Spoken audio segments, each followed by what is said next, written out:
Eu quero aproveitar essa segunda parte para fazer uma abordagem que eu, pessoalmente, acredito demais na importância disso e é muito pertinente para todos nós que estamos em algum nível de liderança.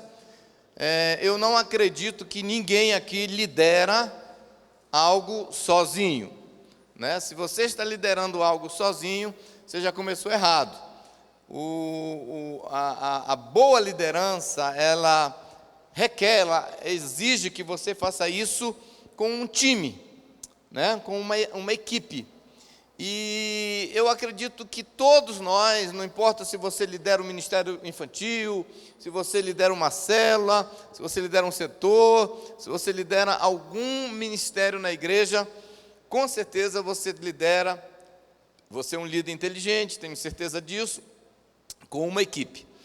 E então, o que nós vamos abordar hoje é algo parecido em volta do seguinte tema: mantendo a motivação da equipe em alta. Mantendo a motivação da equipe em alta. Eu quero ler um texto que talvez para você não vai dizer respeito ao tema, mas você vai entender por que eu escolhi esse texto. Mateus 11, verso 28 a 30. Diz assim a palavra do Senhor: venham a mim todos os que estão cansados e sobrecarregados, e eu lhes darei descanso. Tomem sobre vocês o meu jugo, aprendam de mim, pois sou manso e humilde de coração, e vocês encontrarão descanso para as vossas almas, pois o meu jugo é suave e o meu fardo é leve. E também eu quero ler o mesmo texto na tradução A Mensagem, que diz assim: vocês estão cansados e enfastiados de religião? Venham a mim, andem comigo, irão recuperar a vida. Vou ensiná-los a ter descanso verdadeiro. Caminhem e trabalhem comigo. Observem como eu faço. Aprendam os ritmos livres da graça. Não vou impor a vocês nada que seja muito pesado ou complicado demais. Sejam meus companheiros e aprenderão a viver com liberdade e leveza. Esse é o mesmo texto na mensagem. A mensagem, às vezes, traz um jeito mais compreensível daquele mesmo texto. Vamos orar. Pai, sem o Senhor nós não somos nada, sem a Tua graça nós somos desgraçados. E nós queremos a Tua graça, nós queremos o Senhor, nós precisamos. Estou aqui por conta própria, estou aqui porque o Senhor designou que assim fosse. Que hoje, da graça, do dom que o Senhor colocou na minha vida, possa ser utilizado para edificar a igreja, fortalecer vidas e pôr um pouco mais de ânimo e encorajamento na vida dos teus filhos, pastores e líderes que aqui estão nessa conferência. Eu preciso muito de Ti, Jesus, Espírito Santo. Sem o Senhor eu não sou nada. Que este ambiente, este último momento desta conferência, possa ainda nos enriquecer bastante, em nome de Jesus. Amém. Amém. Meus amados, todos nós sabemos que, de uma certa forma, a nossa força ministerial é do tamanho da força da nossa equipe direta e daquelas pessoas que nos ajudam. Então, por mais que você esteja aceso, animado, avivado, mas se a sua equipe estiver murcha, desmotivada, se a sua equipe estiver cansada, essa é a medida da sua força ministerial. Às vezes nós tentamos avaliar nossa força ministerial baseado no nosso ânimo pessoal, no nível de quão aleluiado e avivado nós estamos, mas a verdade é que a força, o poder de impacto do seu ministério é a somatória do seu avivamento com o avivamento dos demais membros da sua equipe. Então, sua força motora ministerial é proporcional a isso. Então, todos nós sabemos que a motivação da equipe é indispensável para o êxito. E todos nós sabemos que o resultado de uma empreitada é proporcional ao nível de motivação da equipe. Você vai chegar até onde sua equipe tem força, tem ânimo, até o quanto ela está motivada.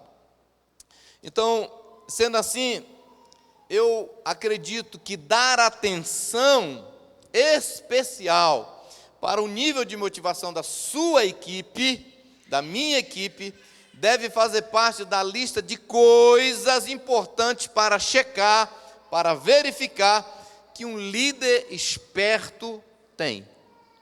Você tem uma lista como líder. Eu creio que checar o nível de motivação da minha equipe deve estar nessa lista de importância de verificação.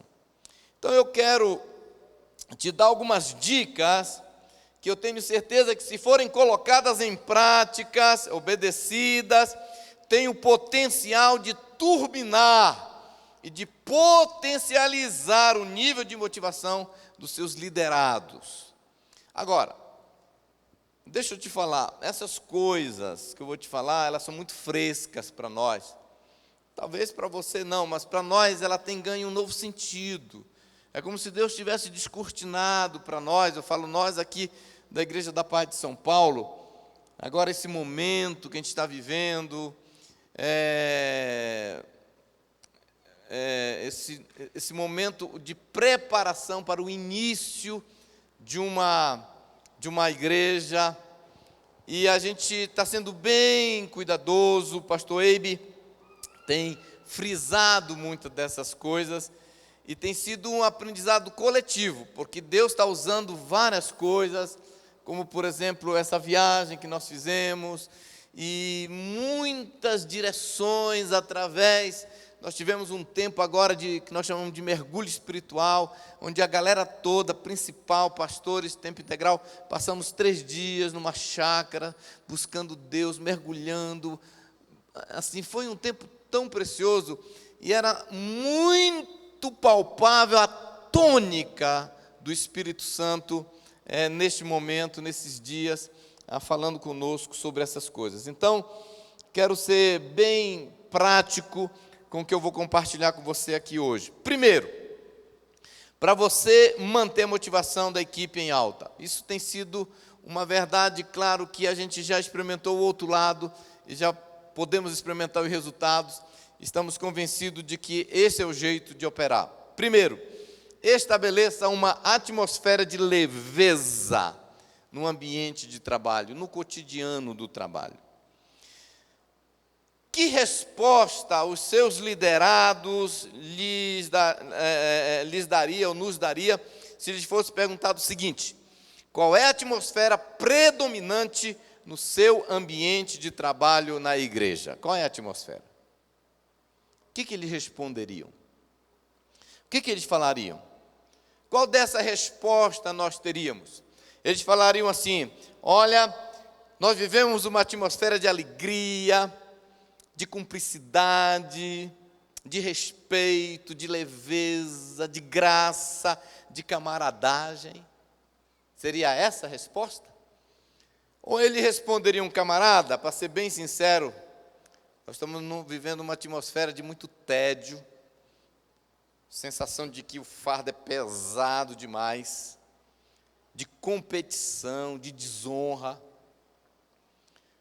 Qual é a atmosfera predominante no ambiente de trabalho? Vocês sabem que a qualidade do ambiente de trabalho sempre foi um assunto muito discutido pelos especialistas, tanto na esfera empresarial e, por que não dizer, na esfera eclesiástica da igreja. Todos nós sabemos que isso afeta mais do que nós imaginamos o desempenho das pessoas, durante as suas tarefas, e, por conseguinte, o resultado no fritar dos ovos. O ambiente afeta as pessoas. E as pessoas afetadas por esse ambiente vão dar um resultado, positivo ou negativo. Então, por isso que existe hoje uma preocupação no mundo empresarial de criar um ambiente, uma atmosfera, onde aquele camarada vai produzir mais, vai frutificar mais e vai estar feliz. Então, a produção do leite da vaca está proporcionalmente ligado com o ambiente que a vaca vive. Talvez aquela vaca tenha potencial para 20 litros, mas porque ela está no ambiente de estresse ou etc., talvez aquela produção caia de 20 para 10 litros de leite. O ser humano é muito parecido. Então, todas as vezes que a gente pensar na nossa equipe, nós temos que pensar em como colocá-los no ambiente que eles podem dar o seu melhor, o seu máximo. Então, por isso, criar a atmosfera predominante no ambiente, no departamento, na organização, no setor, na célula que você lidera, na igreja que você lidera, é uma das habilidades, é uma das responsabilidades de um líder. Você é responsável pelo ambiente que você cria. Eu descobri isso no meu habitat familiar. Eu fico impressionado como eu consigo afetar a atmosfera, o ambiente da minha casa. Se eu estiver chateado, irado, brabo, todo mundo fica, parece assim, acuado. Entendeu? Mulher para um lado, os filhos também. E aí eu percebo que a minha atitude, as minhas ações, as minhas reações afetam o ambiente. Por outro lado, se eu estiver feliz, alegre, com humor lá em cima, parece que está todo mundo feliz também. E eu pude ver o peso de responsabilidade, não só no ambiente da nossa família, mas também no ambiente de trabalho. Seria irresponsável dizer que não é responsabilidade de um líder esse cuidado com a atmosfera do ambiente de trabalho onde você for chamado para servir a Deus. Então, todas as vezes que nós, como líderes, cooperamos ou permitimos que a atmosfera no nosso ambiente de trabalho, ambiente de atuação, fique pesado, cansativo, depressivo, nós estamos dando um tiro no pé, ou seja, estamos fazendo mal para nós mesmos. Então, por isso que eu creio que eu estou falando com as pessoas certas, porque se você for só um líder de célula, e você tem uma célula, você tem uma equipe de liderança dentro daquela célula, você certamente precisa ouvir o que nós vamos compartilhar com você hoje. Então, mais importante que o crescimento, que muitas vezes essa atmosfera ela é afetada pelo frenesi do crescimento, pelo desejo de crescer, mais importante do que o crescimento é o crescimento com saúde. É um crescimento num ambiente gostoso, leve. Até porque a saúde da sua equipe, das pessoas que te auxiliam, é a garantia de um crescimento promissor. Então, você precisa entender o crescimento da sua igreja, da sua célula, do seu setor, do seu distrito, do ambiente onde você está, do ministério que você é responsável, tem muito a ver com esse ambiente de atuação do povo lá. Então, primeiro nós temos que entender o seguinte: a principal saúde que nós devemos prezar é a saúde da equipe. Eu tenho que entender que a saúde da equipe vai me dar um resultado diferente. Se a saúde está comprometida, o resultado vai estar comprometido também. E essa saúde é física. O que tem de gente que está doente, porque está trabalhando num ambiente de muito estresse, num ambiente pesado, não está no gibi. Saúde emocional, saúde espiritual. Você sabia que há igrejas e ambientes e denominações e ministérios que a pegada é tão intensa, o jeito de tocar coisa é tão intenso que a saúde espiritual da liderança está comprometida. O cara não tem mais tempo para tirar tempo com Deus. O cara está numa pegada, num frenesi que a vida espiritual dele já foi para o beleléu há muito tempo. E aí como que nós podemos esperar algo extraordinário de uma equipe fisicamente doente, emocionalmente doente, espiritualmente doente e muitas vezes com relacionamentos doentes? Então, sem dúvida, checar isso é muito importante. O primeiro fruto que nós vamos colher é fruto de muita leveza. É resultado desse ambiente. Enquanto todos nós estamos servindo a Deus, nós temos que servir num ambiente de graça. A atmosfera do ambiente é o indispensável se nós queremos frutos de qualidade. Até porque eu costumo dizer, toda equipe, ela determina o DNA da igreja. Você sabe que a sua igreja daqui a 5 anos vai ser parecida com a igreja de hoje. Porque eles vão chegar e vão encontrar aquele padrão, aquele perfil, aquela conduta, aquela cultura na sua igreja. Então, por isso que nós temos que trabalhar na matriz, na raiz, de onde tudo começa e onde tudo vai ser copiado. É a partir dali.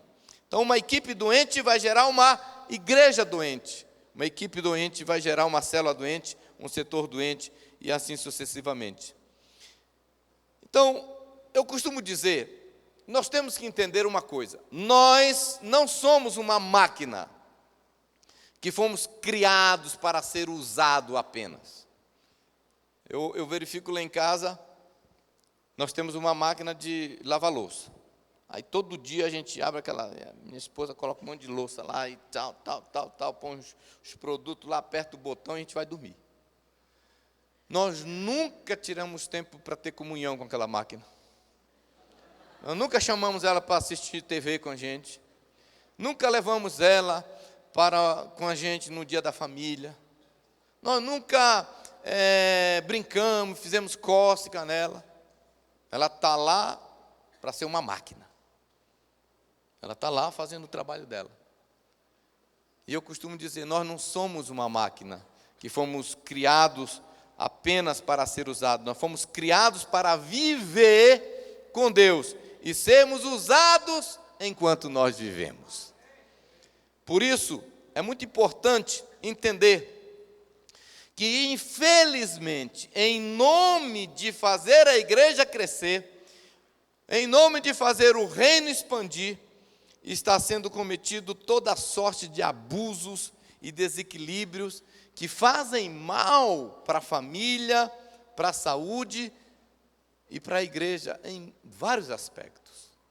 Então nós temos que rever isso. E é isso que Deus tem falado conosco. Por isso que quando a gente lê esse texto de Mateus capítulo 11, verso 28, a gente pensa assim, poxa, o que tem a ver? Tem tudo a ver.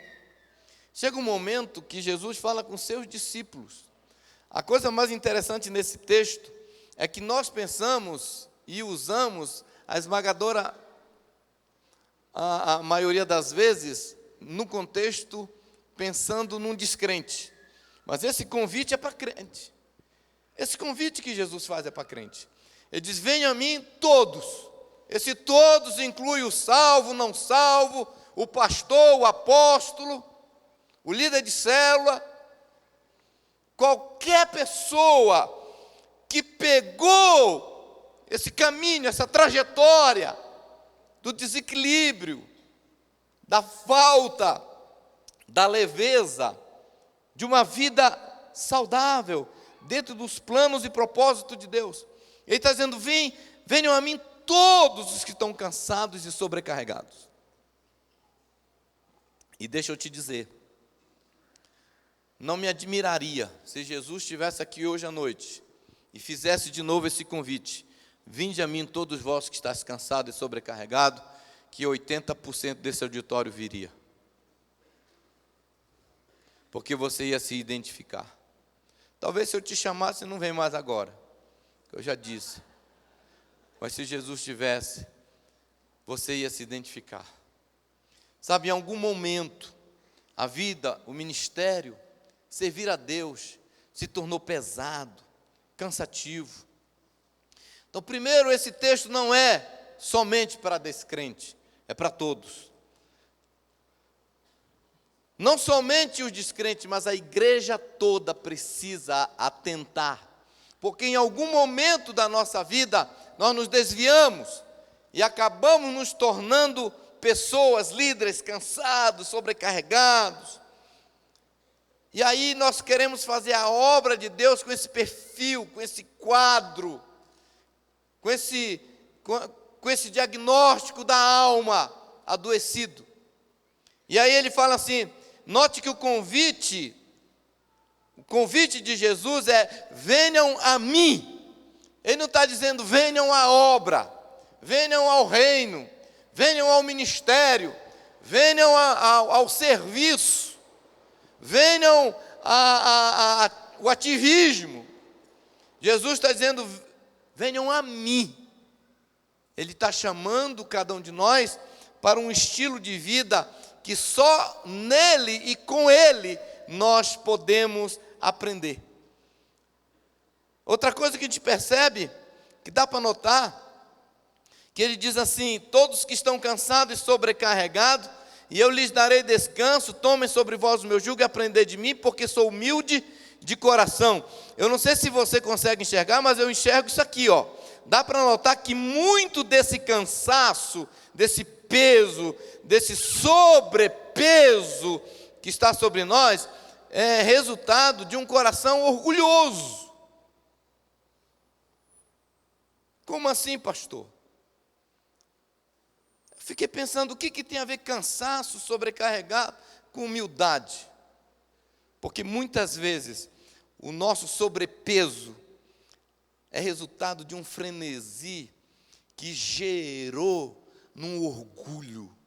O orgulho de ser grande, o orgulho da estatística, o orgulho de parecer, o orgulho de chamar atenção, o orgulho de ter uma igreja para mostrar, o orgulho de ter um ministério para você apresentar, o orgulho de estar entre os mais, o orgulho de ser o que mais multiplicou, o que mais cresceu.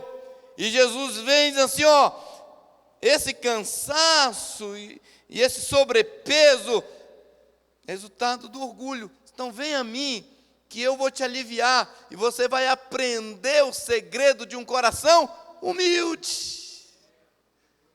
Que você não precisa impressionar Deus, muito menos o seu colega pastor do lado. Que você não precisa impressionar ninguém. Que o seu valor e a sua importância não é resultado do tamanho da sua igreja, nem do quanto você cresceu, mas é resultado do fato de você estar em Deus, de você caminhar essa vida leve. Nós encontramos o descanso onde? Na humildade. É impressionante como Jesus linkou o efeito descanso na atitude da humildade. Vem, aprenda comigo a importância de ser humilde. E a humildade vai fazer você ficar no seu lugarzinho, trabalhar na velocidade que você precisa trabalhar e deve, e colocar esse sobrepeso, e tirar esse sobrepeso de sobre a sua vida. Veja que além de um sobrepeso físico, É um sobrepeso na alma. Você sabia que tem gente angustiada? Eu lembro muitas vezes, irmãos, quando eu ia orar, e eu estava assim angustiado, porque era como se fosse assim, uma coisa meio estranha para a igreja crescer. E a minha oração era uma oração de eu quero crescer, preciso crescer. Deus, eu tenho que crescer. Era uma angústia. Quando eu terminava o culto, que eu voltava para casa, ao invés de eu voltar feliz, tranquilo, preguei, foi uma bênção, quem veio, veio, quem não veio, não veio, feliz, a igreja do Senhor Jesus, quando está bem é dele, quando não está bem é dele também. Eu voltava para casa oprimido, triste, eu não vi o fulano, eu não vi o Beltrano, 100 pessoas a menos do que domingo passado, e eu ficava sobrecarregado, angustiado, mal-humorado. Ia para jantar, uma mistura de cansaço físico, por ter pregado 4, 5 vezes, e um sentimento de tristeza, porque não estava tão lotado. Vocês estão me entendendo ou estou falando sozinho? Tem alguma coisa a ver com sua rotina aí? E era um cansaço, uma angústia, um peso na alma. Por isso que Jesus diz assim: e vos encontrarão descanso para as vossas almas. Quando você vem para Jesus e você descansa nele, e você troca esse fardo que o diabo ou você mesmo colocou sobre você, e você troca e pega o fardo dele, ele diz: você vai encontrar descanso para a vossa alma. Não tem nada mais gostoso do que uma equipe, um líder feliz. Feliz. Eu vou te dar uma boa notícia hoje. A responsabilidade de fazer a igreja crescer não é sua. Tem alguém que foi enviado do céu, que tem essa prerrogativa e essa responsabilidade. O nome dele chama-se Espírito Santo. Então, lança sobre ele. É dele. Curta a vida. Seja um líder, um sacerdote, um pastor feliz. Feliz. Leve. E ele falou assim: ó, eu tenho um jugo para você, Jesus disse, mas esse jugo é suave. O meu fardo é leve. Então, você precisa lidar primeiro com isso dentro de você, líder, para que você possa então estabelecer uma atmosfera de leveza no ambiente de trabalho com a sua equipe. Amém ou não amém? Estão me entendendo? Segunda coisa que vai ajudar a manter essa motivação da equipe, porque quando você consegue esse ambiente, você vai ver que o astral é outro, a atmosfera é outra, a disposição é outra. Segundo, estabeleça uma cultura anti-excessos, anti-exageros. Você tem que migrar para a sua igreja, se a sua igreja está longe disso, você tem que migrar isso para a sua igreja, você tem que trabalhar. Eu vou lhe dizer, nós estamos hoje numa pegada nessa direção, aqui em São Paulo, mas assim, para alguns vão pensar até que nós estamos exageradamente desequilibrados. Mas nós estamos tão convencidos que esse é o caminho, que nós não estamos prontos para negociar mais isso não. Estabeleça uma cultura anti-excesso, anti-exagero. Tem um ditadozinho que diz que tudo que é demais faz mal. Uma vez eu falei isso, alguém falou assim: só oração, né, pastor, só oração que não faz mal se for demais. Olha, a Bíblia diz que até para orar e jejuar tem que ter limite. A Bíblia diz, se você quer orar e jejuar, e não quer nem tirar tempo com a sua esposa, está errado. Você tem que entrar no acordo com ela, que tem um prazo determinado, para vocês voltarem de novo para a prática da felicidade. Porque senão o diabo pega essa brecha aí e arrebenta. Então, tudo que é demais faz mal. Os excessos, os exageros, tornam o processo pesado. Então, eu quero falar com você rapidamente sobre algumas coisas. Primeiro, cuidado com excesso de seriedade. O que, pastor? Vou já te explicar. Não sai daqui antes que eu explique esse ponto, senão você vai sair daqui e fazer um negócio tudo meia boca, mas não é disso que eu estou falando. Excesso de seriedade. Há líderes, há pastores, há líderes de setor, de célula, que são excessivamente sérios. Os caras não conseguem, eles acham que a cara feia, a carrancuda deles vai inspirar, vai aumentar o nível de autoridade deles. Já chegam na igreja, já chegam na reunião, aleluias, glória a Deus.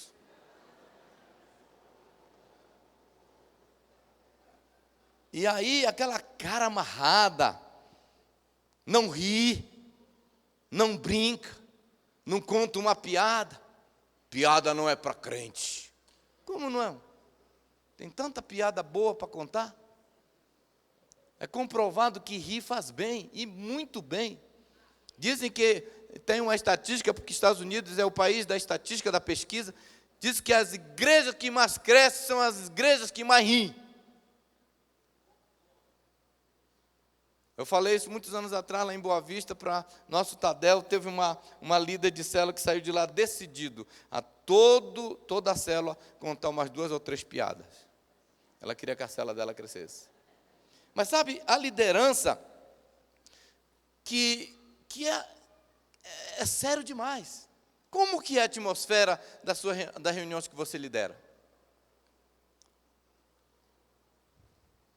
Eu já errei muito em liderar reuniões assim, com esse espírito de tão seco, religioso, ríspido. E é tão importante você separar um tempo para descontrair, um tempo para rir, dar boas gargalhadas, brincar com sua turma, antes, durante e depois de uma reunião. Isso torna o ambiente muito mais leve. Não só reuniões, mas discipulado. Você ri no discipulado? Ou então, Pai do Senhor, irmão, senta aí. Senhor, meu Deus e meu Pai, mais uma vez estamos aqui na Tua presença. Fala conosco, discurte no céu. Vamos abrir nossa Bíblia para... Aí fica aquela coisa pesada no final agora. Senhor, abençoe este varão, que ele vai em paz. Amém. Você sabe, uma vez eu levei um preletor lá na nossa igreja. E eu sou meio brincalhão, de vez em quando e tal, gosto de tirar sarro da cara de alguém e tal. Aí o que acontece? Eu fui brincar com esse pastor. Eu brinquei alguma coisa lá com ele. Ele falou assim: misericórdia. Rapaz, eu já me recolhi, falei, meu Deus. Esse não é da terra, esse já está no céu. Eu ouvi esses dias que Abraham Lincoln, presidente dos Estados Unidos, eu não sabia disso, mas alguém que falou que já estudou a história profundamente dele, falou que já leu sobre isso, que uma das habilidades de Abraham Lincoln era era essa capacidade de tornar reuniões leves, principalmente quando era um negócio tenso, era uma decisão delicada, ele tinha que reunir com seus ministros, e o negócio estava precisando de uma seriedade. Ele tinha o hábito de sempre começar a reunião com uma coisa engraçada. Olha que coisa legal. Não é por um acaso que é um dos presidentes mais respeitados e admirados dos Estados Unidos. Eu achei isso joia. Tornar a reunião leve. Então, como eu disse, a importância de dar boa risada no discipulado em uma reunião com o seu liderado. Uma vez eu aprendi, eu acho que foi John Maxwell que falou essa frase, ele disse assim: não trabalhe, se divirta. Gente, nós temos que transformar o nosso trabalho numa diversão. Eu admiro algumas profissões como jogar bola. O cara que joga bola é profissional, o cara ganha dinheiro para fazer uma coisa que ele gosta. O cara que estudou para ser guia turístico, meu irmão, só viajando, só nos hotéis. Nós temos que transformar o nosso trabalho também com esse conceito de que eu não estou trabalhando, eu estou me divertindo. E eu quero ser um tipo de pessoa que vai para o trabalho com esse conceito. Enquanto uns se divertem, outros se voltam a se limitar apenas a trabalhar. Ainda volta em casa dizendo: o dia hoje foi horrível, cansado e sobrecarregado. A verdade é que Jesus não planejou isso para nós. Eu te garanto, Jesus não te chamaria, não me chamaria para uma fria dessa. Jesus não planejou isso. Quando Paulo disse assim: você aspira o episcopado, ele disse: excelente coisa almeja. Eu vou lhe dizer uma coisa, pastor, líder querido, se o ministério é um peso para você, se você está infeliz, se você está sentindo: ai meu Deus, não aguento mais. Uma das duas coisas: ou Paulo não falou, não são do Espírito Santo. Que negócio é esse que quem almeja o episcopado, excelente obra almeja? E você está infeliz. Então, manda a tua carteira para o RH lá do céu, fala: dá baixa aí, Jesus. Dá baixa, você pintor, vou dirigir, você Uber, você Uber.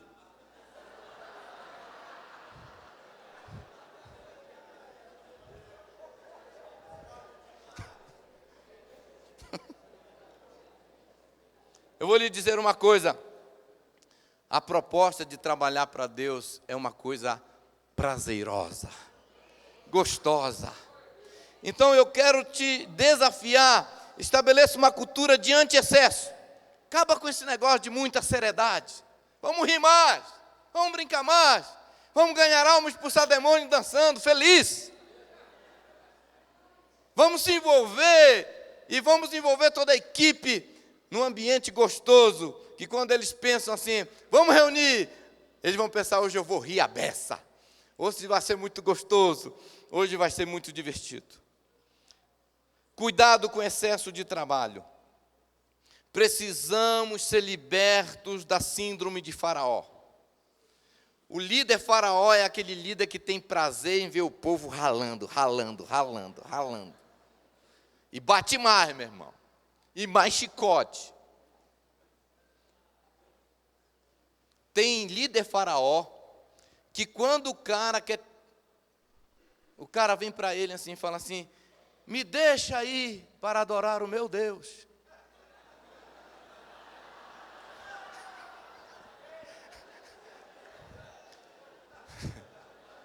Que adorar a Deus coisa nenhuma, rapaz, vamos trabalhar. Ah, é? Tu tem tempo para ficar adorando Deus? É? Então tu está precisando mais trabalho. Faz mais tijolo aí para mim.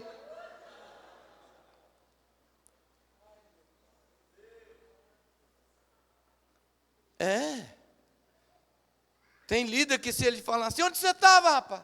Não, pastor, eu tirei uns 2 dias para buscar Deus lá no sítio. Que conversa, rapaz!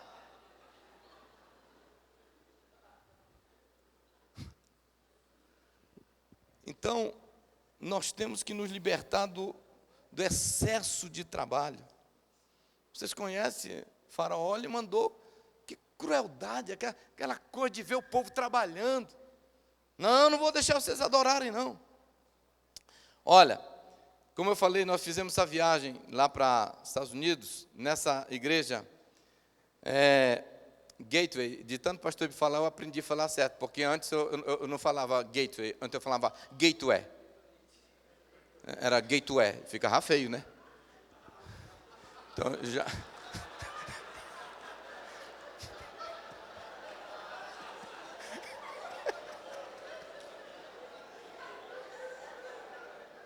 Mas aí eu vi o pastor me falando, não, é gateway, tá? Aí eu corrigi. Mas nós fomos lá nessa igreja, gateway. E olha só, uma coisa que nós aprendemos lá. Eles são muito cuidadosos, extremamente cuidadosos.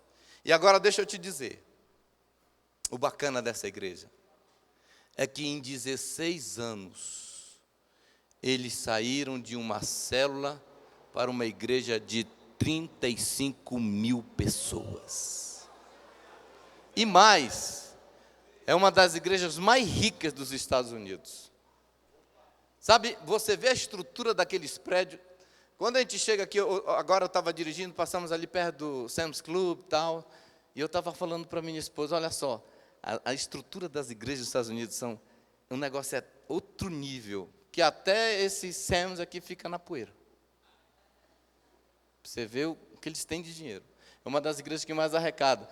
E olha as regrinhas, olha a cultura deles, nem chamo de regra, de cultura. Eles não permitem um líder, em qualquer nível, ser responsável por mais do que 5 pessoas. Eles não permitem. O máximo, 5 pessoas. Eles não permitem um voluntário, nós estamos falando desses líderes contratados, do staff, tempo integral, funcionário. Mas nós estamos falando também dos voluntários. Eles não permitem um voluntário servir em mais do que 2 ministérios. Eles não permitem. Eles não permitem um voluntário trabalhar todo domingo. Obrigatoriamente tem que intercalar. Um domingo sim, um domingo não. Ele falou, nós precisamos de uma igreja saudável, uma igreja leve, uma igreja que está pronta para crescimento e para multiplicação. Sabe, queridos, nós temos que desenvolver o nosso desconfiômetro. Nós temos que aprender a perceber quando a equipe está cansada. Eu estava verificando, Jesus, ele percebeu, que a Bíblia diz que teve um momento lá no ministério dele, que ele não tinha um tempo nem para comer, atendendo, expulsando demônio e multiplicando pão, e Jesus percebeu. E ele, como um bom líder, falou, opa, vamos tirar um tempo para descansar. Vamos ficar só. Um tempo para a gente, um tempo para nós. Claro, foi frustrada aquela tentativa, mas eu tenho certeza que Jesus marcou uma outra data. Não está na Bíblia, mas eu tenho certeza. Cuidado com o excesso de eventos e programações. Meu irmão, eu não sei porquê, mas tem algumas igrejas que são viciadas em movimentação. São viciadas.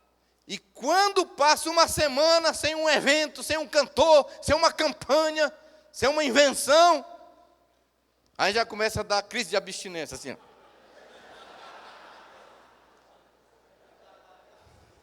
Pastor! E a equipe já está tão viciada, mais do que o pastor. Pastor, o que está acontecendo com a nossa igreja? Não tivemos nenhum cantor essa semana. Não tivemos nenhum evento. Sabe, queridos, é uma coisa que vai drenando, vai sugando, vai sangrando os membros. Eu quero te desafiar uma coisa. Seja focado. Tenha uma agenda leve na sua igreja. Tenha uma agenda leve na sua igreja. Não confunda ativismo com produtividade. Uma coisa é uma coisa, outra coisa é outra coisa.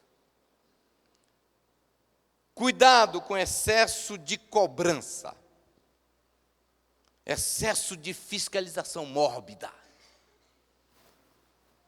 Você transformou seus líderes, sua equipe em fiscais. Cadê o fulano? Tu já viu fulano?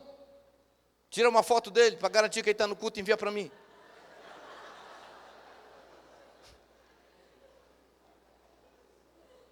Põe ele para assinar aqui um negócio. Assina na chegada e assina na saída. Eu tenho vergonha de dizer, mas teve uma época lá em Boa Vista, irmãos, que eu queria todos os líderes de célula na nossa vigília. E eles tinham que assinar uma folha no final da vigília. Não vamos falar isso para ninguém, pelo amor de Deus. Estou confiando em vocês.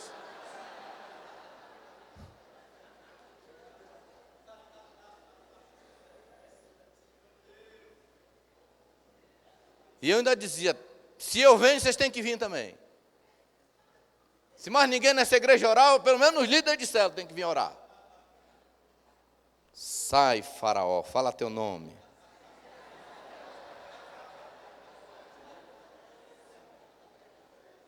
Excesso de regras para cumprir. Excesso de não pode, não pode, não pode. Não pode faltar, não pode levar, não pode fazer. E tudo isso vai deixando a igreja pesada. Um ambiente pesado. O excesso do tem que. Tem que. Vocês têm que ir. Tem que isso, tem que isso, tem que isso, tem que isso. Senão, sai da liderança. Senão, entrega, irmão. Comigo é assim. Para andar comigo tem que comer 1 quilo de sal.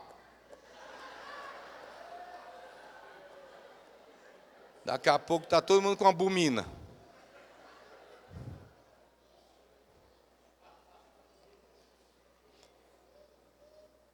Queridos, eu esqueci de falar as minhas origens. Então, eu gosto sempre de falar de onde eu vim, que vocês dão um desconto no meu português ruim, tá? Então, não deixa o meu português ruim ser um impedimento para você não ouvir o que Deus está falando, tá? Tem que ir, tem que participar, tem que liderar, enfim, nós temos que nos libertar desse excesso de cobrança. Temos que nos libertar e ter cuidado com o excesso de pressão, muita pressão. Pressão para multiplicar, pressão para crescer, vou falar um pouco mais sobre isso. Em alguns ambientes de trabalho, a pressão é tanta que nós podemos chamar de opressão. Não é só pressão, é opressão mesmo. Há um texto na Bíblia, em 2 Crônicas, capítulo 10, que é quando Roboão, filho de Salomão, assume o reinado. Ele assume. Quando ele assume, a galera se reúne e vem falar com ele. Fala assim, Roboão, pega mais leve, alivia a nossa carga. Sabe, está muito difícil, Salomão impôs muito. Se você estudar a história de Salomão, Salomão foi um rei assim que foi muito cruel em alguns aspectos, viu, irmãos? E Roboão ouviu aquilo, levou para o seu conselho dos homens mais amadurecidos, dos conselheiros que andaram com o pai dele. E aí eles falaram assim, olha, o povo falou assim, assim, o que vocês acham? Aí vocês sabem a resposta, aqueles homens falaram, Roboão, faz isso, dá uma aliviada mesmo. Se você for legal com esse povo, se você dá uma diminuída na agenda, se você deixar eles mais light, você fazer o ministério para eles mais leve, eles vão te servir com muita alegria. Aí a Bíblia diz que Roboão foi lá, eu falei Salomão, eu acho, né? Roboão foi lá com a galera que mascava chiclete com ele na praça e brincava de skate. A galera da tatuagem. E falou assim, e aí, everybody, how are you? Tudo good com you? Mas o pessoal que me procurou é o seguinte, está pedindo para a gente pegar mais leve, diminuir aí e tal. O prazo da multiplicação das células está muito tal. Vamos dar uma esticada, uma melhorada. O que vocês acham? Negativo, meu irmão. Fala para esse pessoal o seguinte, a chicotada, a chibatada, não só vai ser a mesma, mas vai aumentar. Volta lá para ele, esse bando de preguiçoso. Fala para ele que o dedinho do papai, e vocês sabem a história. E aí o que aconteceu? Ele voltou lá e deu essa resposta dura. E aí o que acontece? Aquele rei causou um racha. Queridos, eu não estou dando ponto para nenhum pastor que racha, mas muitas vezes nós criamos um ambiente para isso acontecer. A pegada é tão intensa, o ritmo é tão intenso, a atitude é tão intensa. Uma história triste de um líder insensato causou, a sua insensatez provocou um racha na nação. Eu tenho aprendido com a minha liderança, e eu quero compartilhar com você hoje um princípio. Sempre existe um caminho sábio, amoroso, sensato, de fazer e de pedir a mesma coisa. Sempre existe. Existe um jeito diferente para a gente alcançar os mesmos objetivos. Então, eu quero te desafiar. Se você quer manter a motivação da sua equipe alta, estabeleça uma cultura anti-excessos, anti-exageros. Terceira dica: elimine a síndrome de crescer a qualquer custo. Elimine da sua igreja, do seu setor, da sua denominação, a síndrome de crescer a qualquer custo.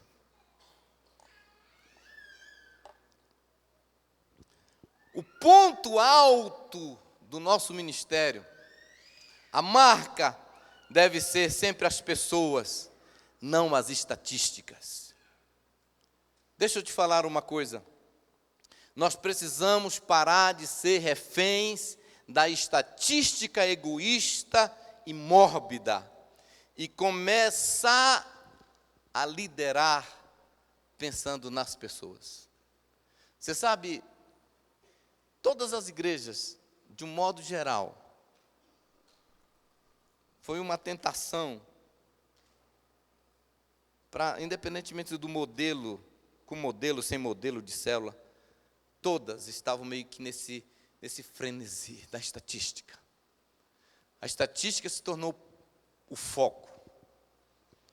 A estatística. Quanto nós éramos, quanto nós somos. Nós precisamos parar de ser reféns dessa busca pela estatística de uma forma egoísta. Cuidado com a busca exagerada por frutos e resultados. Nós temos que tomar cuidado com isso.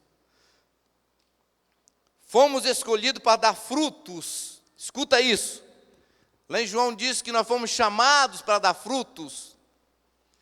Dar muitos frutos. Mas existe uma observação na sequência desse versículo. Frutos que glorifiquem a Deus. Frutos que o Pai vai ser glorificado. Deixa eu dizer algo para você. Por que alguns frutos não glorificam a Deus? Porque ele foi feito às duras penas. Porque custou caro. Todo crescimento que foi danoso, que depenou, que magoou, que levou pessoas a adoecer, que levou casamentos a estremecer, que levou vidas a sofrer, esse tipo de fruto não glorifica a Deus. Deus fala, não quero. É igual a oferta de Caim. Fala, Deus rejeita. Porque para Deus, mais importante do que o crescimento, é exatamente esse valor que Ele dá a cada ser humano. Então nós precisamos tomar cuidado com isso.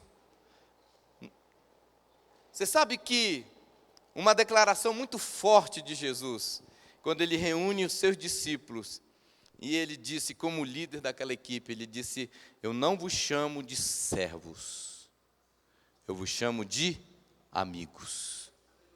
Vocês não são meus escravos. Vocês não são aqueles que foram chamados para trabalhar para mim. Eu não vos chamo de escravo, de servo. Vocês são meus amigos. Olha que atmosfera agradável. Mais importante do que Pedro poderia produzir para Jesus era o próprio Pedro. Pedro era mais importante do que as 3.000 almas que ele poderia ganhar. Vocês não são servos, vocês são amigos do noivo. Alguns pastores ficam preocupados com o discurso de leveza, pensando que isso vai afetar o resultado e a estatística vai cair. Fala, pastor, não prega isso que eu trouxe aqui, que eu trouxe minha equipe, pastor.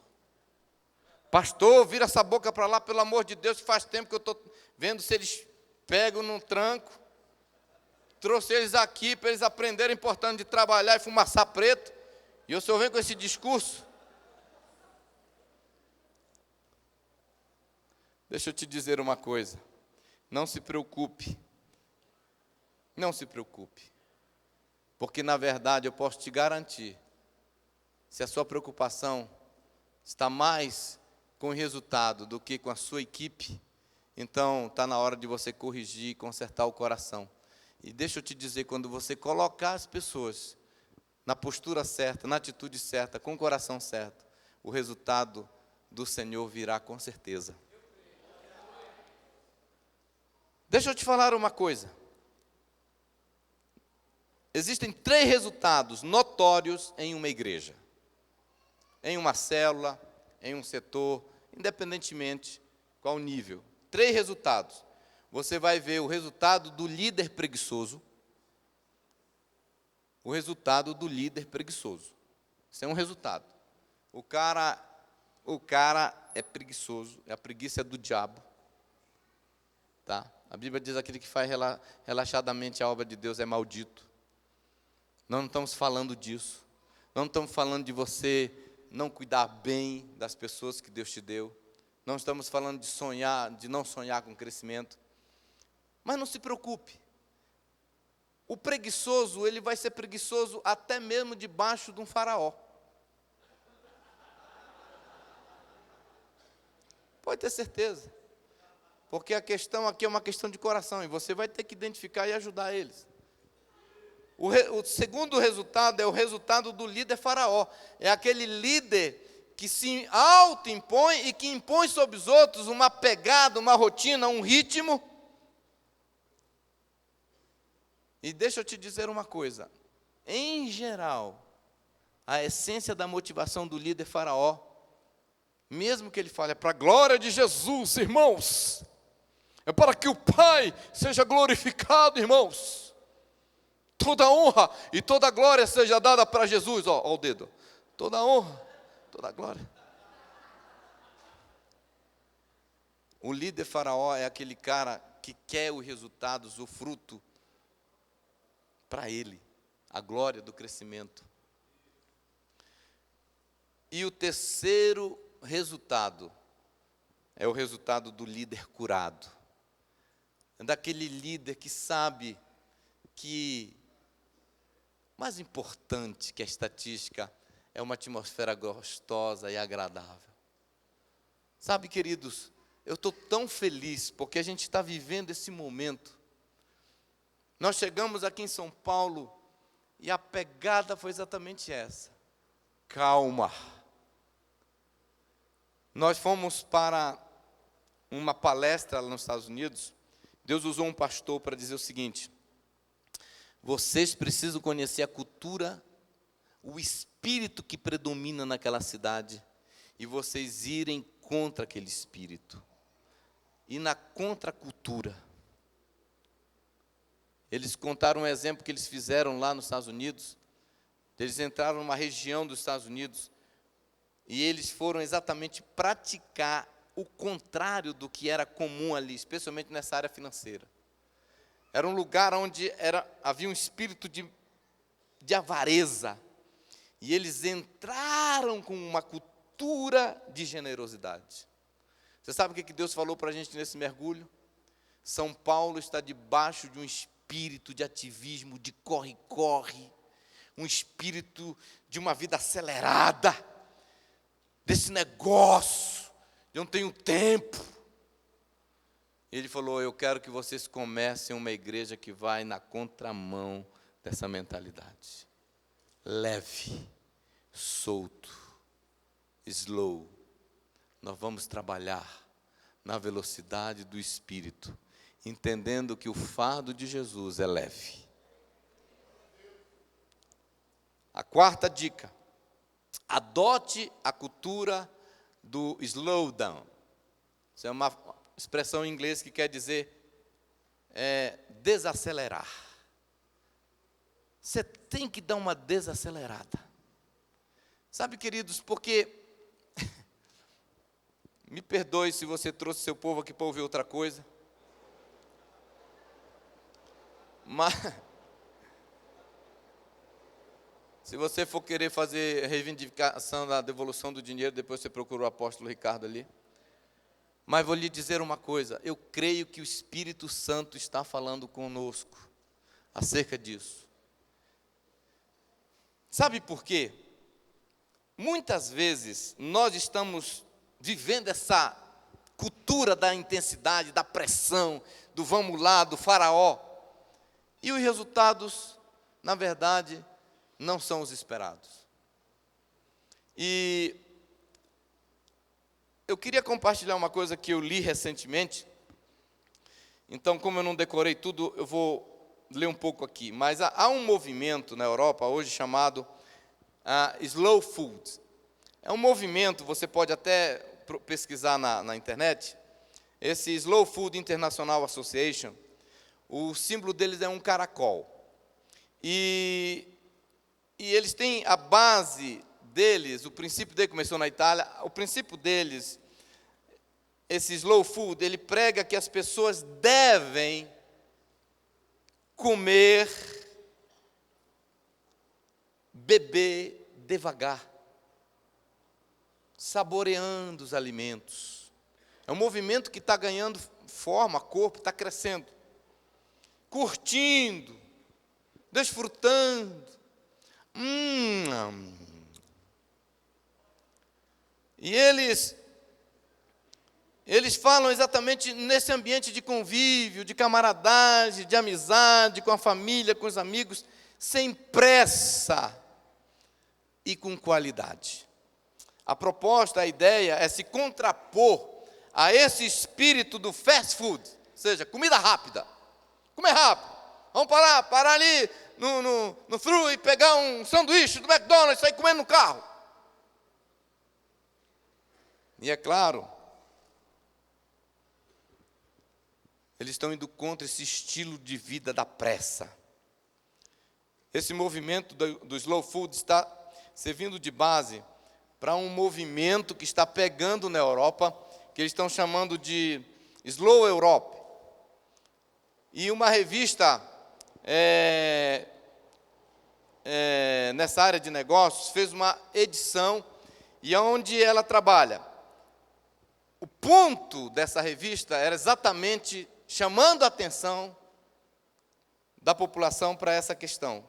A base de tudo está no questionamento da pressa, da loucura gerada ao apelo da quantidade de ter versus a qualidade de ser. Eu achei muito interessante essa reportagem. Segundo a revista Business Week, os trabalhadores franceses, escuta isso aqui, embora trabalhem menos horas, na França, eles trabalham 35 horas por semana, eles são mais produtivos do que os seus colegas americanos ou ingleses. Os alemães, que em muitas empresas instituíram uma semana de 28,8 horas de trabalho, viraram a sua produtividade nada menos do que 20% a mais. Ou seja, menos trabalho, mais resultado. Menos horas trabalhando, mais produtividade. Cara, as empresas estão provando que esse é o caminho. Então, essa atitude sem pressa não significa fazer menos, nem ter menor produtividade. Mas significa, assim, fazer as coisas e trabalhar com mais qualidade e produtividade, com maior perfeição e menos estresse. Eu creio que o Senhor está chamando a nossa atenção para nós ajustarmos isso dentro da nossa igreja local, dentro do nosso estilo de vida, dentro da prática do nosso ministério. Isso significa retomar os valores da família. O mundo, os caras lá estão descobrindo isso. Na Europa, um país meio que ateísta, eles estão descobrindo o valor da família. Eles estão agora fazendo uma campanha: coma mais devagar, gaste mais tempo com a sua família, curta mais a vida, vamos enxugar aqui a carga horária de trabalho. E as empresas que estão fazendo isso estão produzindo mais, estão crescendo mais. Esses valores do tempo livre, do lazer, da comunhão, valores essenciais do ser humano, dos pequenos prazeres do cotidiano, do dia a dia, de parar para dar uma olhadinha no jardim, parar para brincar, rolar um pouquinho com seu cachorro, para dar um beijo na esposa. Tem a esposa reclamando: meu marido não me beija faz 10 meses.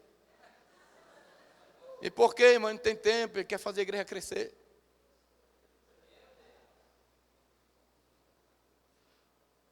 Então veja como um retorno aos velhos ditados: devagar se vai longe.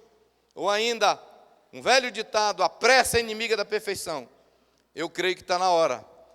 E esses ditados merecem uma atenção especial da nossa parte. E verificar: será que nós não estamos desequilibrados? Será que a pressão, em nome de servir a Deus, a pressão da quantidade de ter, está maior do que a qualidade de ser? Então eu queria deixar vocês pensando sobre isso. Eu quero te dizer uma coisa, querido. Com esse conceito, nós devemos entender que alvo não é um fardo. Pastor, então agora, negócio é diminuir, desacelerar, sem alvo mais para multiplicar. Não. Vamos continuar com alvo para multiplicar. Vamos continuar sonhando. Mas o que nós estamos falando é: não transforme seus alvos em chicote. Não transforme seus alvos num fardo.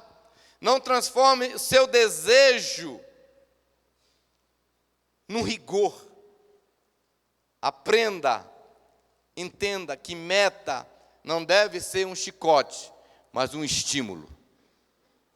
Você consegue ver a diferença? Então, eu queria abrir um parênteses aqui. Cuidado com uma coisa que eu estou vendo aqui e ali. O que eu estou chamando de a estratégia do crescimento modular. O que é isso? O pastor pega a igreja dele e ele quer passar a igreja por uma sequência de episódios por módulo. Tenta passar a igreja toda pela mesma experiência simultânea. Aí começa. Nós vamos começar em fevereiro. Fevereiro todos nós vamos fazer isso. Em março todos nós vamos fazer isso. Em abril vai ser o mês da...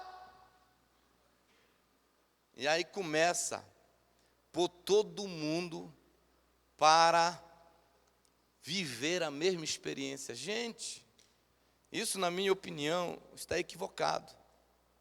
Tentar passar toda a igreja pela mesma experiência simultânea, quando cada célula é uma experiência única. Tem célula que tem 10 meses, tem célula que tem 1 mês. E elas estão vivendo ciclos diferentes. Isso é a mesma coisa com as igrejas. Às vezes, como líder de uma denominação, você quer passar todas as igrejas locais da sua denominação pela mesma experiência.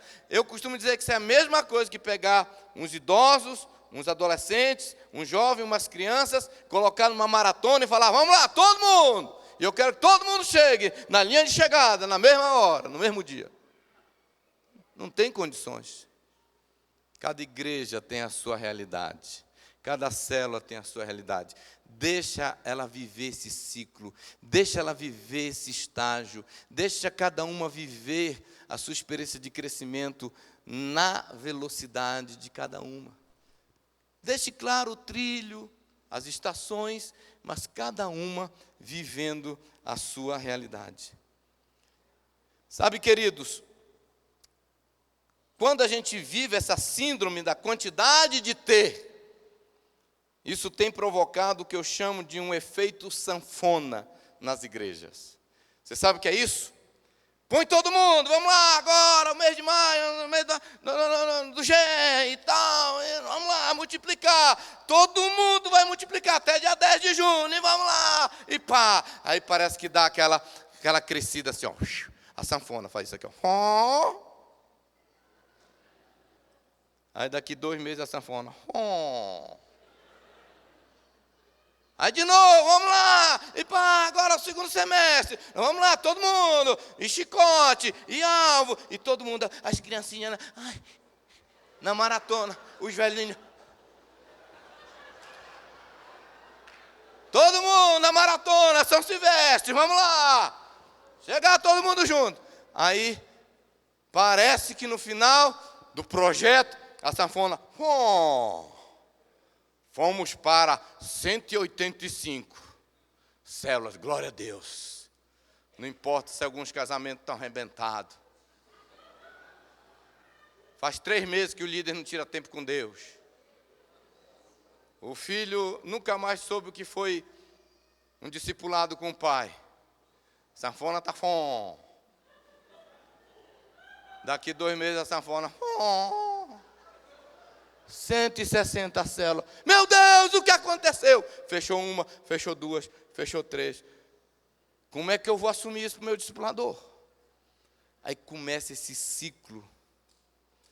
E a igreja fala, pastor, pelo amor de Deus. Você sabe, os meses mais cobiçados da igreja é dezembro e janeiro. Que aí pelo menos vou tirar umas férias. E a célula, irmão? E a célula? Você vai sair de férias? Vou. E a célula? E a célula?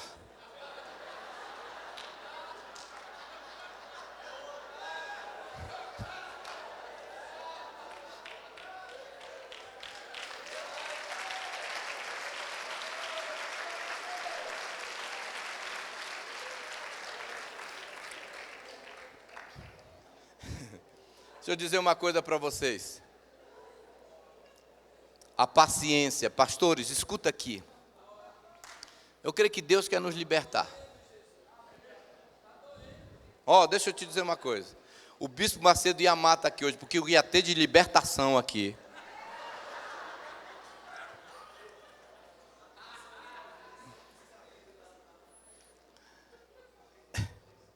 Deixa eu te falar uma coisa, meu querido pastor, líder de célula, multiplicador de vidas. Deus te chamou para uma vida maravilhosa. Seu ministério é uma diversão. O Senhor não te chamou para você morrer pelo meio do caminho com um infarto ministerial. Uma vez um cara abriu assim a camisa e mostrou assim umas cicatrizes aqui que ele tinha feito não sei quantas pontes de safena. Sabe o que é isso aqui? Abriu assim. Sabe como é o nome dessa cirurgia? Igreja Batista não sei lá das quantas.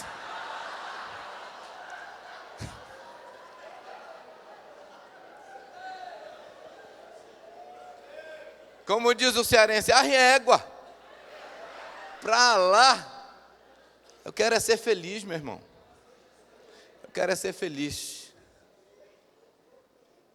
Eu quero é curtir a vida com a mulher da minha mocidade, que essa é a minha porção aqui na terra. Deixa eu te dizer uma coisa. Vou te falar algo. Pastores, Deus não te chamou para ficar flertando com a noiva de Jesus. Você foi chamado não para namorar, amar, se apaixonar pela noiva de Jesus. Você foi chamado, a minha posição, segundo está escrito lá em João, nós fomos chamados para ser amigos do noivo. Deixa que a noiva, o noivo cuida. Só seja amigo do noivo. Seja amigo do noivo. Seja amigo do noivo.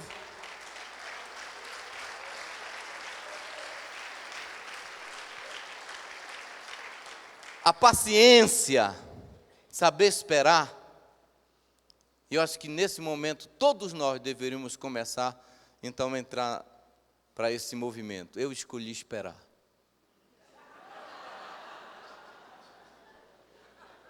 Isso não é só para o jovem, não, para pastor. Tem pastor aqui que vai trazer o pastor Nelson aqui na próxima conferência, para ele pregar sobre eu escolhi esperar. Você tem que aprender a esperar. A paciência é uma chave mestra no que tange superação. Eu estou convencido que sempre que podemos realizar o impossível, desde que a gente não se preocupe com o tempo que vai levar. É possível realizar grandes coisas, desde que a sua prioridade não é acabar até. A urgência de resultados imediatos pode ser uma força motivadora, mas também pode ser um fardo insuportável. Eu quero sair de 10 células para 100. Parece interessante, parece uma declaração de fé, parece um espírito de conquistador, mas isso pode se transformar numa arapuca. E isso se tornar um peso, um fardo insuportável para você e para aqueles que estão junto com você. Eu costumo dizer que tudo que é bem feito leva tempo. Não esqueça que os templos lindos e belos em Baalbek foram construídos durante 200 anos. Hoje quem vai ver lá as belezas das ruínas sabem disso. As mais magníficas catedrais da Europa, elas levaram mais de 100 anos para ser construído. O próprio Deus, quando criou o mundo, Ele não fez tudo assim. Ele poderia fazer assim, pá! Ele tem poder para nem precisar dizer, haja luz. Mas Ele foi fazendo paulatinamente, um dia de cada vez. E se um dia para Deus é como 1000 anos, você já tem ideia quanto tempo Ele levou para fazer o mundo? Por isso, eu quero te desafiar, enquanto você ora, enquanto você sonha, enquanto você constrói o que Deus te chamou para construir, lembre-se, paciência é um fator vital para o sucesso. Be quiet, fica tranquilo, sirva a Deus, transforme momentos com a sua equipe num tempo gostoso, sonhe, ame as pessoas, se divirta. Eu gosto de uma frase, é um slogan do Corpo de Engenharia do Exército Norte-Americano. Ele tem um slogan inspirador. É o seguinte, eles dizem assim: o difícil fazemos imediatamente, o extraordinário demora um pouco mais. Trabalhe com esse conceito. E a quinta coisa, valorize, se você quer motivar e aumentar a motivação da sua equipe, valorize e recompense a participação de todos. Seja um camarada atento para isso. Gente, está comprovado por todos os psicólogos, estudiosos da alma humana, que sentir útil e valorizado é uma das necessidades básicas do ser humano. Por isso, reconhecer o trabalho das pessoas que estão com você, da sua equipe, do voluntário, dos contratados, é muito importante, independentemente qual seja a sua função. Nós precisamos partir da premissa de que todo trabalho na igreja é importante. Eu quero abrir um parênteses aqui, porque nós, eu falo nós do MDA, cometemos um erro. Nós começamos a só valorizar o trabalho que era voltado para as células, como se os outros trabalhos na igreja não fossem importantes. Tem um irmão ali que está em pé, o tempo todo me filmando, e eu espero que eu esteja saindo bonito aí. Quem tem a coragem de dizer que o que esse camarada está fazendo não é importante? Mesmo que ele não seja um líder de célula. Eu fui no banheiro aqui da igreja, está bonito. Tem até um quadro escrito, usa. Eu usei.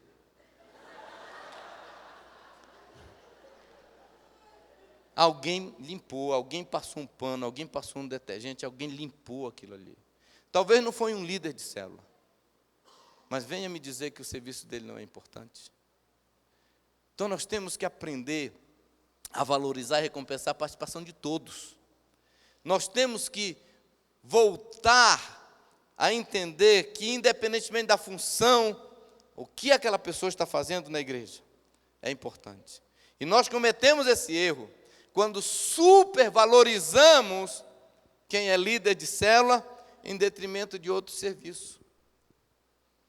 Mas o que o Senhor tem nos falado, e eu te digo, isso é uma coisa que Deus tem falado para a Igreja da Paz, para a nossa liderança.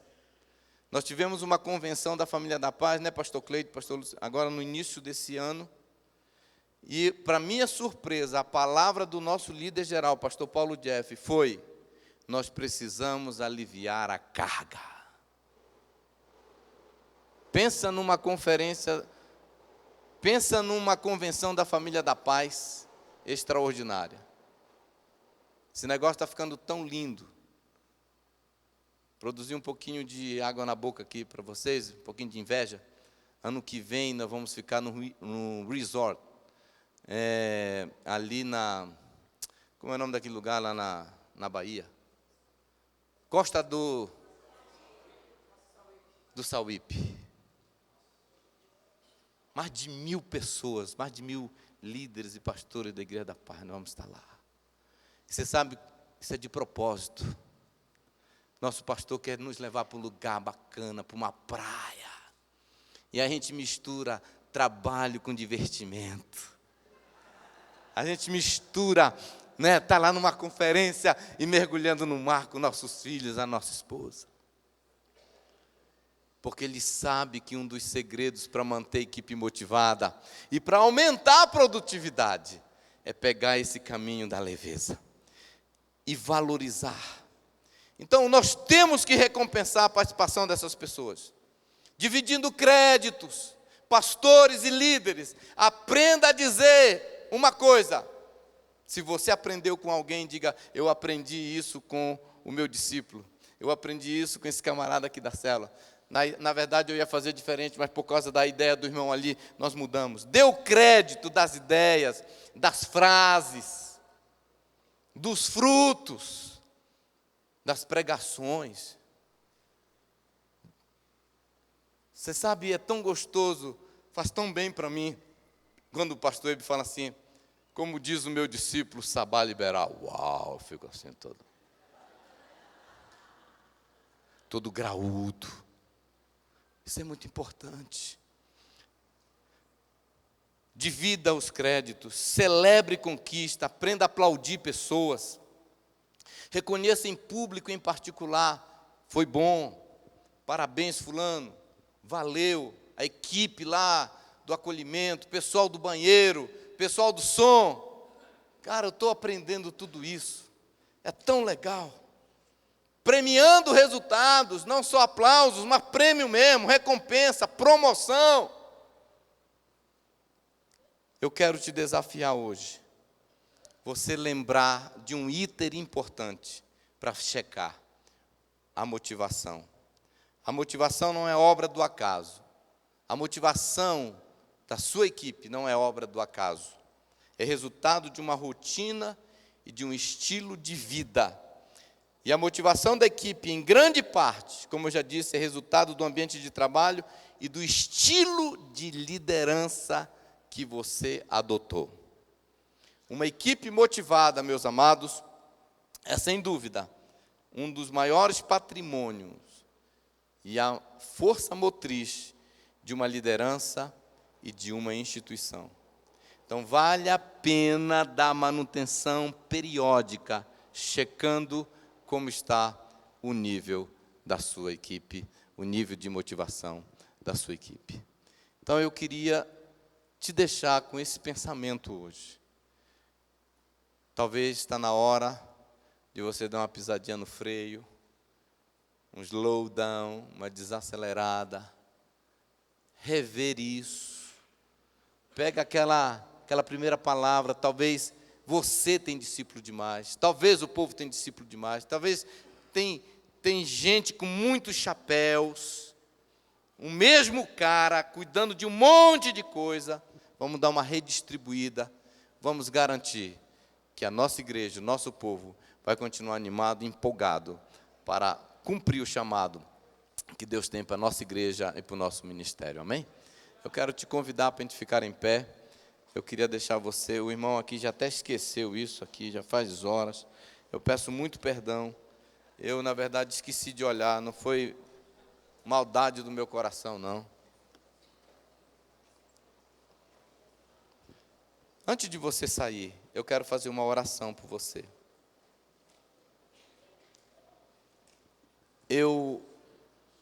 Deixa eu te falar aqui. Essa busca pelo crescimento imediato se tornou um vício, uma prisão. Parecia espiritual, parecia nobre, mas na verdade, eu tenho descoberto que é uma quebra de princípios. Então eu quero te convidar agora para nós fazermos uma oração, para pedir que o Senhor nos ajude a pegar o fio da meada, e com a graça e a ajuda dEle, nós e a nossa equipe começarmos a desenvolver uma cultura diferenciada na nossa igreja. Eles vão ter prazer de estar conosco.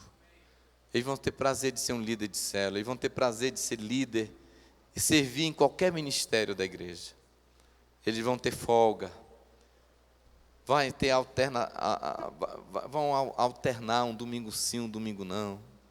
Você vai montar um esquema onde todos vão servir, mas todos também vão ter tempo para desfrutar da sua família, da sua vida pessoal, particular. Querido Jesus, muito obrigado, porque nós estamos aqui falando de algo tão vital e importante, para que tua igreja não desmaie pelo caminho, para que ninguém nessa maratona perca o desejo de continuar correndo.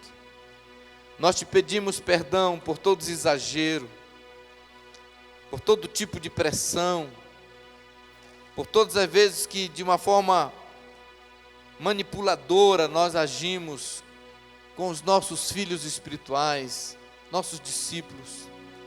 Nós te pedimos, Pai, em nome de Jesus, que essa palavra continue ecoando dentro do nosso coração e nos ensinando, porque muita coisa é novo, é até contraditório do que nós pregamos e ensinamos alguns anos atrás. Por isso te pedimos perdão e obrigado pela graça de admitir, pela ajuda de reconhecer que falhamos e que não fomos pelo caminho certo. Senhor, nós estamos em um modelo que foi o Senhor que gerou no nosso coração, e obrigado que esse modelo não é concreto armado. Esse modelo é algo que teu Espírito está gerando. Nós não queremos ser escravo de um modelo. Nós queremos falar como Jesus falou: eu sou o Senhor do sábado. Não é o sábado que é o Senhor nosso. Não é o modelo que nos domina. Não é o modelo que nos controla. Nós que controlamos o modelo. Queremos graça, força, sabedoria para fazer os ajustes e adequações necessárias para viver um novo tempo, para que possamos, Senhor, como pastores titulares, como líderes de equipe, como líderes de célula, de setor, nos divertir enquanto servimos o Senhor, achar o ponto de equilíbrio entre o ministério e a nossa vida particular. Senhor, nos liberte da mentalidade de que crescer é mais importante do que conviver. Nos ensine que conviver é mais importante. Que o que importa é saber que o Senhor está no controle. Queremos viver uma vida sábia. Nós não queremos viver de uma forma desordenada, que vai fazer pessoas querer ficar longe disso. Nós queremos viver de uma forma tão inteligente, tão bíblica, que vai ser atraente para qualquer membro da nossa igreja. Vai ser atraente servir o Senhor. Eu oro por essa nova cultura, por esse novo jeito de pensar. Obrigado. Queremos ser sábios. Nos ajude a não ter medo nem vergonha de mudar, de reconhecer as nossas falhas. Pedimos o teu perdão. Que cada igreja que está na visão do MDA possa ser um exemplo de uma atmosfera tão agradável, tão divertida, tão leve, tão maravilhoso. E nós continuamos aplicando fé, que os resultados serão maiores, porque o Senhor é o Senhor que traz o crescimento. Nós não fomos chamados para flertar com a noiva, nós fomos chamados para ser amigo do noivo. Aleluia, aleluia, aleluia. Obrigado, Espírito Santo.